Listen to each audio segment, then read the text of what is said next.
Yemen, a land broken by war, a people on the verge of oblivion. They have destroyed our homes, killed our children, and starved our nation. And the world watches. A century of conflict, from civil wars to modern genocide. Yemen's tragedy did not begin yesterday, but its latest spiral into hell began in 2014 to 2015, when Houthi rebels seized control of large parts of the country, including the capital Sana'a. A Saudi Arabia and UAE-led coalition intervened in March 2015 to restore legitimacy, plunging Yemen into a brutal proxy war. Since 2015, the war has claimed hundreds of thousands of lives, not only from bombs and bullets but from famine, disease, and infrastructure collapse. A 2021 analysis estimated that by the end of that year, 377,000 people had died as a result of the conflict, with nearly 60% of those, more than 200,000, dying from indirect causes such as starvation and preventable disease. Direct violence has also killed tens of thousands of civilians.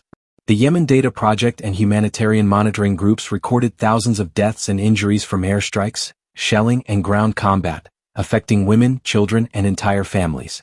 One particularly horrifying episode, the July 24, 2015 airstrike on Mocha, a coastal city that had been relatively peaceful, killed between 65 and 120 people, including at least 10 children.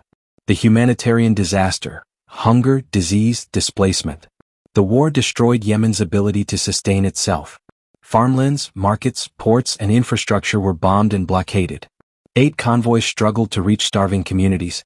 As a result, millions of Yemenis face famine or near-famine conditions. Between 2016 and 2021, over 2.5 million cholera cases were reported.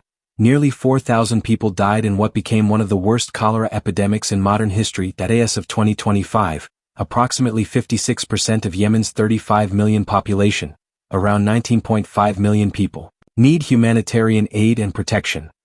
Among them, hundreds of thousands of children under 5 are suffering from acute malnutrition, with many in critical condition.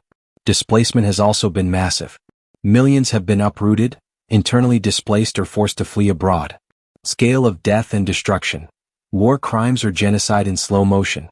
According to the Global Center for the Responsibility to Protect, civilians remain at imminent risk of war crimes and crimes against humanity. Airstrikes by the coalition, many using weapons supplied by the US and UK, continue to target civilian infrastructure. Homes, hospitals, schools, markets, even weddings.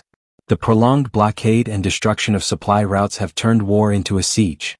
Food, medicine, and clean water, all became weapons of mass suffering. When famine, disease, and displacement are the predictable result of military strategy, the line between war crime, ethnic cleansing, and genocide begins to blur. The world looks away while Yemen's children die. Despite these staggering facts, the international response has been shamefully inadequate.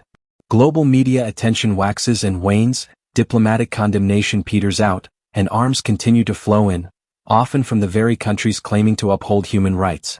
Even as the UN, humanitarian agencies, and rights organizations issue repeated alarms, Yemenis continue to endure. Bombings and drone strikes are destroying their cities. Entire generations growing up amid famine, cholera, collapsed hospitals, and no schooling, displacement and statelessness for millions. A bleak future for children born into perpetual war. According to the Yemen Data Project, from 2024 to 2025 alone, renewed airstrikes killed dozens of civilians, destroyed critical port infrastructure, and helped spark a new outbreak of cholera. Yemen's right to live in peace, denied again and again. Yemenis have the right to life, dignity, and peace. They deserve a future where children do not collapse from hunger, where hospitals function, where schools reopen, where families rebuild, and where their homeland is no longer a battlefield.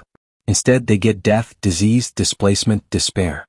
They are punished for the geopolitical ambitions of regional powers and superpowers, for their location, their history, and their vulnerability. This is more than war. It is a slow genocide, a systematic destruction of a people, their bodies, their homes, their future. The world must recognize it. The world must act. Yemen's agony cannot remain invisible. Its people must not be forgotten. They have the right to live. They have the right to peace. And they need justice, now.